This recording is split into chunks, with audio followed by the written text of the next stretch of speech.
Screech by TarynMcT. Read by Oakshadow5. Chapter 29. Sako Atsuhiro had never been more glad that he almost never took off his mask as he was now. It's not like he was particularly fond of Spinner, but the way the blonde kid killed him without a second thought was shocking, and he hadn't managed to hide his expression. If this asshole was going to just kill teammates for a simple expression of opinion, Atsuhiro was not going to be sticking around. No way in hell. This was going way beyond what he had signed up for. Granted, he had volunteered for this mission, but even an undercover hero like him, the deceptive hero, sleight of hand, has a line he just can't cross. Atsuhiro had joined up with the League of Villains shortly after they had attacked UA at the USJ, and his original mission had been to arrest them all. That had changed upon the discovery of Sensei. After that, his mission had been to find and arrest him. After all, if he got away, he could always just create a new villain organization, and all of this infiltration would have been for nothing. He suddenly looked at the rest of his teammates, and saw similar looks of horror in them all. They had all signed up to work for Shigaraki, not the Psycho, and they all had valid reasons for it. Atsuhiro was going to get as many of them out of here as he could, mainly since the only ones who had a real criminal record had been Moonfish and Muscular, both of whom had been caught during the training camp. And then he was going to call the other heroes to get this nutcase off the streets. Atsuhiro decided to bide his time until the blonde went upstairs before he tapped Magna on the shoulder. "Would you be opposed to a midnight stroll, my lady?" he asked her, using his most suave tone of voice. She snorted, but readily agreed, probably having similar thoughts about getting the fuck out of here before it was too late. They left the bar together, idly chatting about a restaurant that had opened up recently, until they were far enough away for Atsuhiro's comfort. "I'm not staying," he said suddenly. "This is a heads up." She glanced over to him and nodded. "Same. I'll be going back tonight, though. I can't leave without Himi-chan. She's too young. She doesn't deserve this." Atsuhiro nodded. "I can probably wait a few hours before calling in a tip to the heroes. Get her and get out." Toga was only 17. She really was too young to have been caught up in this mess. Atsuhiro wished there was more he could do for her, but without compromising his position, he just had to let her go. He thought about slipping a tracker on the kid, but she'd be sure to notice it before he could track it down again. Magnus sighed. "I actually had fairly high hopes about the League when I joined. I'd hoped that Shigaraki would really be able to dismantle society and get people like me, Spinner, and Himi-chan more rights, a better way of life. But this kid? He's more likely to kill us than to change anything." Magnus shuddered. "Honestly, after what happened with Spinner, I'm surprised I'm still alive." He nodded along with her. "I didn't really have any grand reason for joining. I was just bored, and this looked like fun, but I'm not willing to get killed just to ease the boredom." He paused and let out a sigh. "I'm not going back, but I'll give you 2 or 3 hours to get her and get out." "Make it more like 6. I'm going to invite her to a girls' day, maybe a spa day. Nails, hair, things like that," she said. "We've done it before, shouldn't be suspicious." Atsuhiro hummed and thought. If he let too much time pass, either their sensei would get suspicious, or Kurogiri would.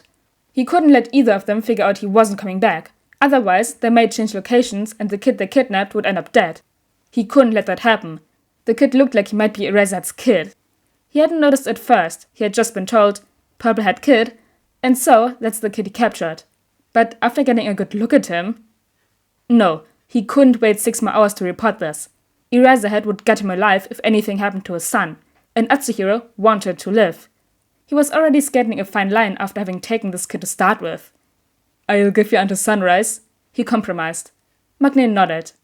"The heroes will still need some time to plan, so we should have at least until noon before they come." "Good luck," Atsuhiro said, honestly hoping Magne and Toga were able to get out. "Maybe we'll see each other again in another job someday. Take care of yourself, Compress." Hitoshi had noticed the tension in the room after the lizard guy was killed. And when the people you've been kidnapped by are scared out of their minds, you know you're not going to have a good time. He watched as the magician left with the buff lady and was relieved when the guy in the full bodysuit went to the corner and started talking to himself and was quickly joined by the girl. That left him with just 2 people paying attention to him. The purple mist guy he was pretty sure was named Kurogiri, and the emo guy with the blue fire. "Hey, so I don't think I caught your name?" he asked the emo blue fire guy. Maybe if they struck up a conversation, he could manage to use his quirk on someone? It seemed no one knew what his quirk was, since they hadn't taken any precautions with keeping him quiet. The guy looked at him for a moment, before glancing towards the stairs and sighing. "Name's Darby," he muttered. "Cool. I'm Shinzo." Is there a reason you guys took me, or? He asked, fishing for information. Debbie pulled up a chair next to Hitoshi and flopped on it. You weren't the original target, he admitted. There's a kid who has an abusive asshole as a dad, and I was sure we could get him to turn to our cause. Abusive? He's not talking about Shoto, is he? Hitoshi thought to himself. Endeavor hadn't been abusive to his family in over 10 years, but Hitoshi remembered the stories that Natsuo had told him. Okay, if I wasn't the original target, what changed? Our leader. Darby pulled out a pack of cigarettes and tapped one out of the pack. Damn, I'm nearly out, he grumbled. Gonna have to get a new pack soon. Ignoring the comment about the cigarettes, Hitoshi spoke up again. The leader changed their mind? No, the leader died. New leader, new target. Shigaraki was interested in recruitment. Bakugo's interested in revenge. Apparently, he wants to kill some greenhead bad kid.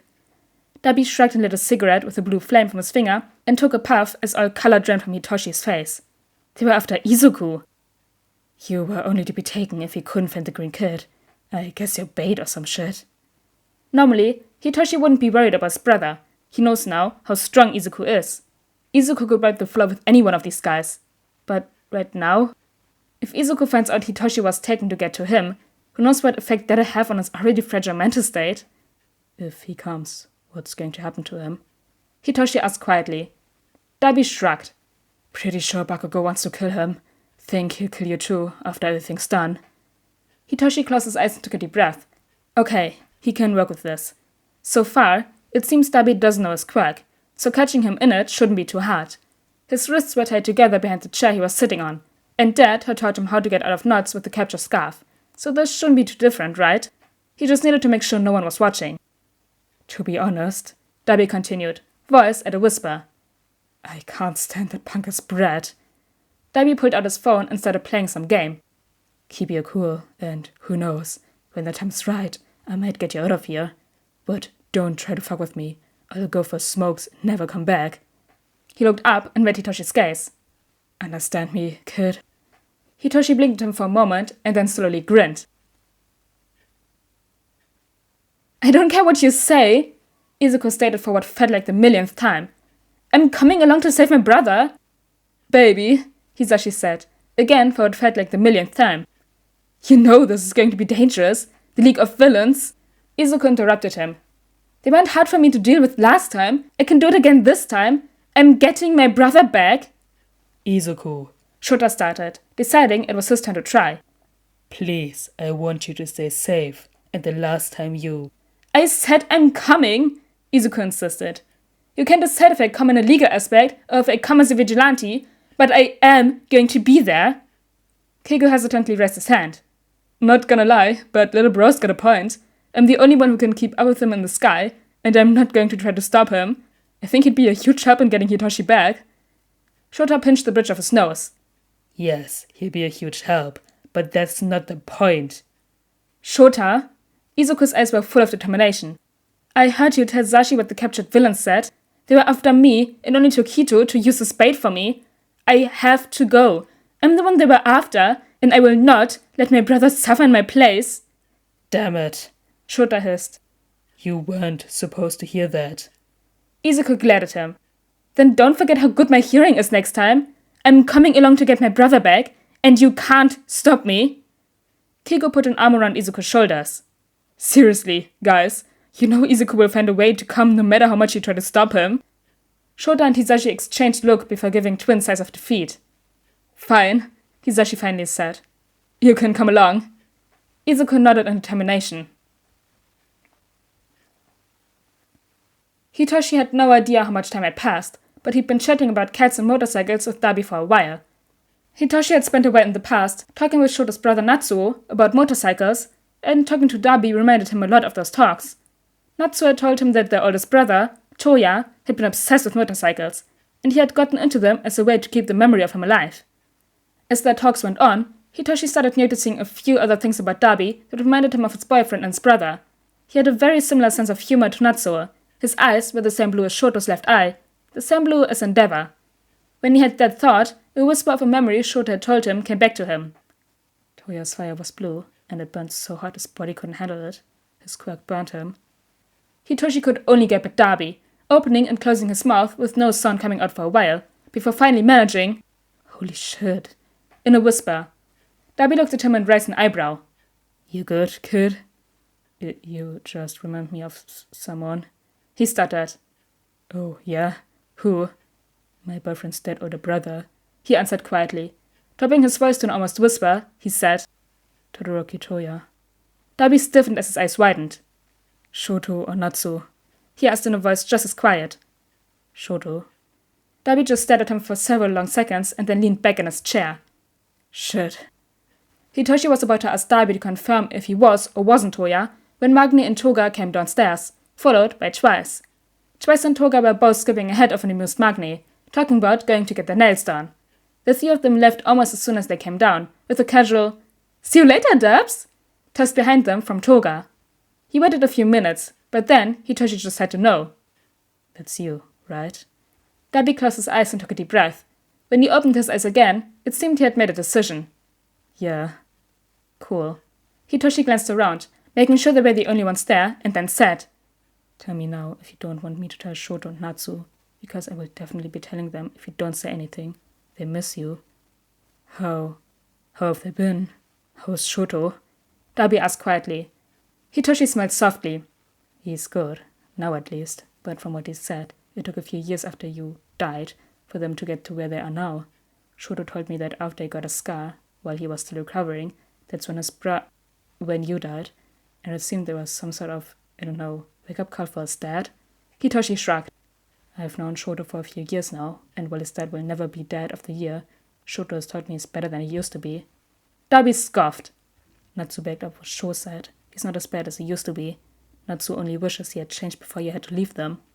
Hitoshi fell quiet for a while, letting the news sink in with Dabi. "They've been in family therapy for a while." Huh.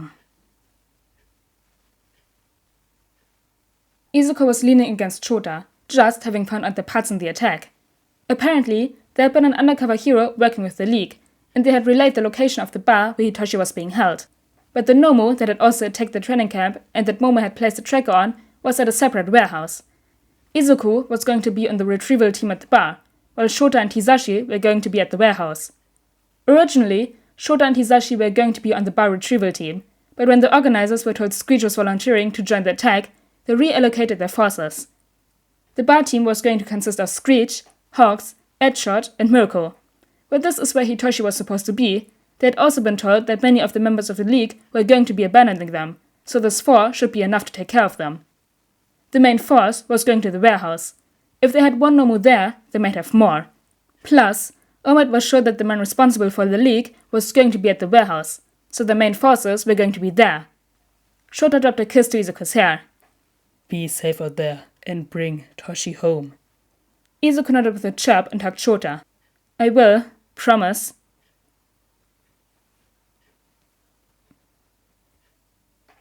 Oh my gosh, Campus being an underground hero is such a strange thing. Like, I haven't seen that much. And also the League leaving because Bakugo's just a psycho. So understandable. And then we get the relation of Dabi being Toya. Shinzo's just figured it out. But anyways, guys, I hope you all enjoyed chapter 29 of Screech, and I'll see you all next time. Bye!